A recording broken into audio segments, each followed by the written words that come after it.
Saludos amigas y amigos, hoy vamos a presentar al caballo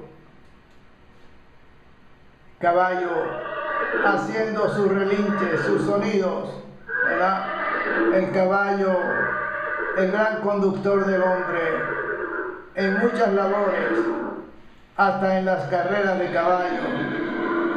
Y estamos escuchando allí al caballo con su famoso relinche, sus famosos sonidos. Así es, el famoso caballo, haciendo sus relinches. Así es, ¿verdad? Tiene unos sonidos extraordinarios el caballo, ¿verdad? Siempre en tono semiagudo y agudo, ¿verdad?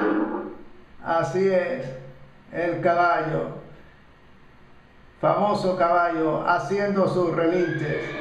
Así lo ven, ¿verdad? Así, el gran conductor del hombre en diversas formas. Así es el caballo, ¿verdad?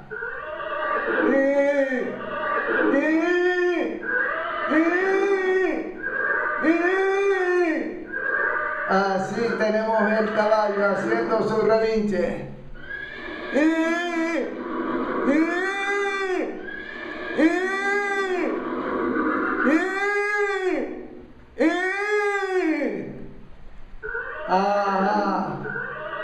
Así tenemos el famoso caballo haciendo sus relinches, su sonido, ¿verdad? Así es. Así tenemos el caballo haciendo sus relinches, sus sonidos, ¿verdad? Así es el caballo.